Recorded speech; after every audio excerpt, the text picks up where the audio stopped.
Hello student, আজকে যেটা নিয়ে আলোচনা করব সেটা হচ্ছে ক্লাস 12 অর্থাৎ দ্বাদশ শ্রেণীর ইতিহাস সাবজেক্টটার প্রথম অধ্যায় থেকে একটা খুবই গুরুত্বপূর্ণ প্রশ্ন, যেটা এবছরে পরীক্ষায় আসার অনেকটাই সম্ভাবনা আছে।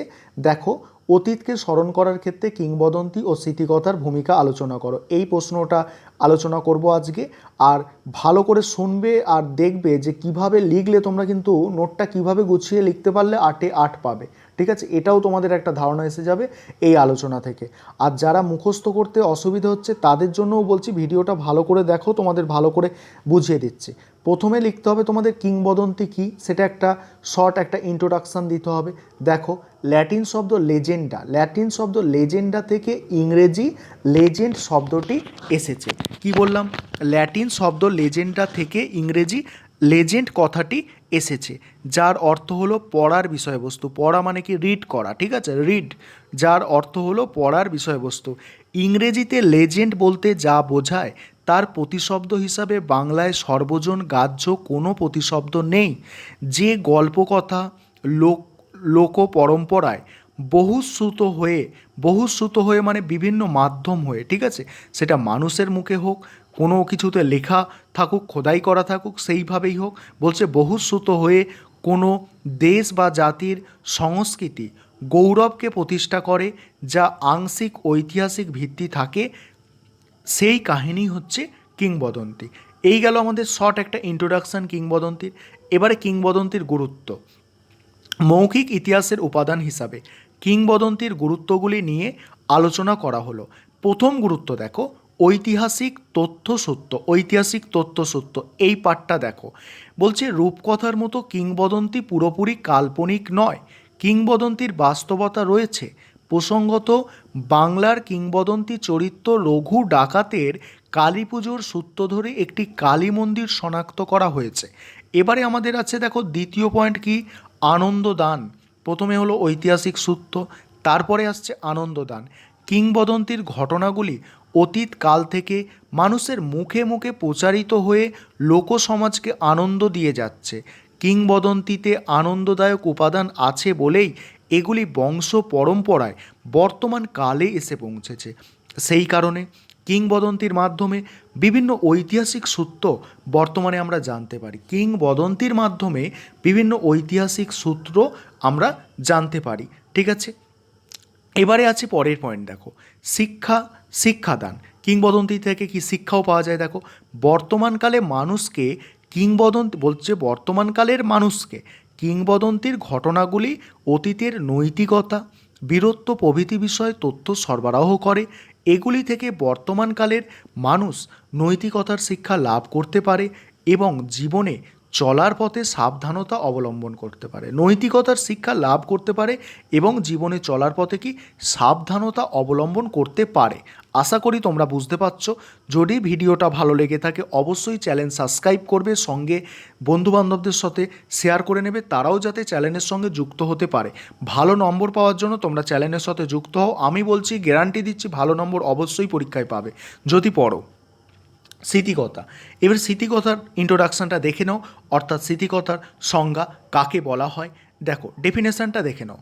বলছে আত্মজীবনীমূলক গ্রন্থের প্রধান বিভাগ হলো স্মৃতিকথা। আত্মজীবনীমূলক যেসব গ্রন্থ তার একটা প্রধান বিভাগ হচ্ছে স্মৃতিকথা। অতীতের কোনো ঘটনার সঙ্গে প্রত্যক্ষ বা পরোক্ষভাবে যুক্ত কোনো ব্যক্তি অতীতের ঘটনার সঙ্গে প্রত্যক্ষ বা পরোক্ষভাবে যুক্ত কোনো ব্যক্তি পরবর্তীকালে তার স্মৃতিকথা থেকে প্রাপ্ত বিভিন্ন ঘটনার বিবরণ লিপিবদ্ধ করে প্রকাশ করতে পারে। এইরূপ কাহিনী সাধারণভাবে স্মৃতিকথা নামে পরিচিত। ধরো, আমরা দুটো ঘটনা পেয়েছি। একটা ঘটনা হচ্ছে আমফান ঝড়, আরেকটা ঘটনা হচ্ছে করোনা ভাইরাস।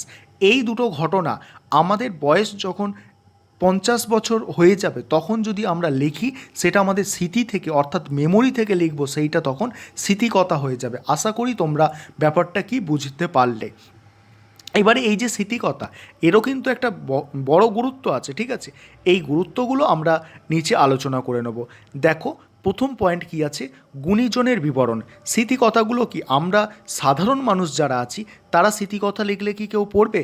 না, কিন্তু রবীন্দ্রনাথ যদি তার যে স্মৃতি আছে সেটা লিখে যায়, সে মানুষ পড়বে। গান্ধীজি যে স্মৃতিকথা যদি লিখে যেত সেটা মানুষ পড়তো। এইভাবে গুণীজনদের বিবরণ এখানে কি বলছে দেখো, অধিকাংশ ক্ষেত্রেই এগুলি গুণী ব্যক্তিরা রচনা করে, ফলে তাতে অবান্তর, পক্ষপাতমূলক, অতিরঞ্জন ঘটনা অনেক কম। আমরা যদি বলি অতিরঞ্জন ঘটনা মানে কীরকম, যে আমফান ঝড় হয়েছে, বাস হাওয়ায় উড়ছিল, সব বাস যত রাস্তায় ছিল সব হাওয়াতে বাতাসে উড়ছিল, এইগুলো অতিরঞ্জন। এইরকম গুণী ব্যক্তিরা লিখবে না, যেটা সত্য যেটা দেখেছে সেটাই লিখবে, ঠিক আছে, তাতে কোনো ভেজাল দেবে না, সেটাই বলছে অতিরঞ্জনের ঘটনা অনেক কম। রবীন্দ্রনাথ ঠাকুর স্মৃতিকথায় ভারতের স্বাধীনতা আন্দোলনে বাঙালিদের অবদানের কথা জানা যায়। বলছে রবীন্দ্রনাথ ঠাকুরের স্মৃতিকথায় ভারতের স্বাধীনতা আন্দোলনে বাঙালিদের অবদানের কথা জানা যায়। এবারে পরের কী আছে দেখো, প্রত্যক্ষদর্শীদের বিবরণ। প্রত্যক্ষদর্শী মানে যারা স্বচক্ষে দেখেছে তাদের বিবরণ এটা, ঠিক আছে। দেখো, বিভিন্ন ব্যক্তি বিভিন্ন ঐতিহাসিক ঘটনার প্রত্যক্ষদর্শী হিসাবে ঘটনার বিবরণ তাদের স্মৃতিকথাগুলিতে আলোচনা করেন, ফলে উক্ত বিবরণে ঐতিহাসিক তথ্যের সত্যতা অনেক বেশি থাকে। এরপরে আছে দেখো, ঐতিহাসিক রচনার ক্ষেত্রে গুরুত্ব। বিভিন্ন স্মৃতিকথা থেকে বিভিন্ন ঐতিহাসিক ঘটনার মূল্যবান উপাদান হিসাবে কাজ করতে পারে। বলছে বিভিন্ন স্মৃতিকথা বিভিন্ন ঐতিহাসিক ঘটনার মূল্যবান উপাদান হিসাবে কাজ করতে পারে। 1971 খ্রিস্টাব্দে বাংলাদেশের মুক্তিযুদ্ধের সময় বর্বর পাকিস্তান বাহিনী পূর্ববঙ্গের সাধারণ মানুষের ওপর পাক সামরিক বাহিনীর নৃশংস অত্যাচার ও হত্যালীলা চালিয়েছিল। তার গুরুত্বপূর্ণ ঐতিহাসিক উপাদান হলো স্মৃতিকথাগুলি, কেননা পাক সামরিক বাহিনী তখন পূর্ব পাকিস্তানের সমস্ত সংবাদ মাধ্যমকে গোটা বিশ্ব থেকে আড়াল করে রেখেছিল। এবারে আমাদের শেষ পয়েন্ট আছে নিজস্ব অনুভূতির প্রকাশ, ঠিক আছে, নিজস্ব অনুভূতির প্রকাশ। এখানে কি বলা হচ্ছে, বক্তা বা লেখক তার স্মৃতিকথায় যে কাহিনীগুলি বা ঘটনাগুলির বিবরণ দেয় তা ঘটনার সমসাময়িক কালে তার মনে কীরূপ প্রভাব ফেলেছিল, তিনি কী অভিজ্ঞতার সম্মুখীন হয়েছিলেন, সেই ঘটনার সমসাময়িক পরিস্থিতিতে কিভাবে পাল্টে যেতে দেখেছেন, তা তার স্মৃতিকথার আলোচনায় উঠে আসে। ঠিক আছে, এই ছিল আজকের ক্লাস। আরেকটা যেটা জিনিস বলার আছে সেটা হচ্ছে, তোমাদের জন্য আমি কিন্তু ইতিহাসের একটা নোটবুক তৈরি করেছি, যেটা তোমরা এপ্রিল মাসের অর্থাৎ এর পরের মাসের 1 তারিখ থেকে তোমরা সেটা পাবে। আর এই যে নোটবুকটা রাখা হয়েছে এটা কোনো সহায়িকা বই নয়, এটা সাজেশান বই।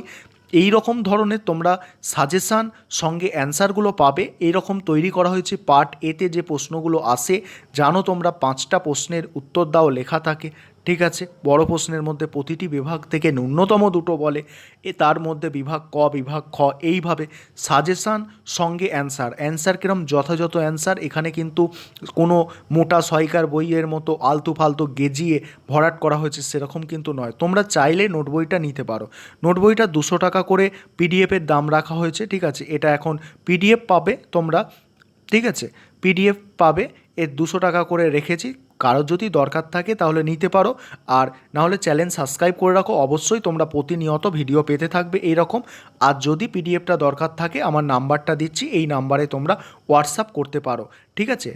নাম্বারটা লিখে রাখতে পারো, 9123005218। এই নাম্বারটায় তোমরা হোয়াটসঅ্যাপ করে পিডিএফটা কিন্তু কালেক্ট করতে পারো যাদের দরকার বা প্রয়োজন মনে করবে।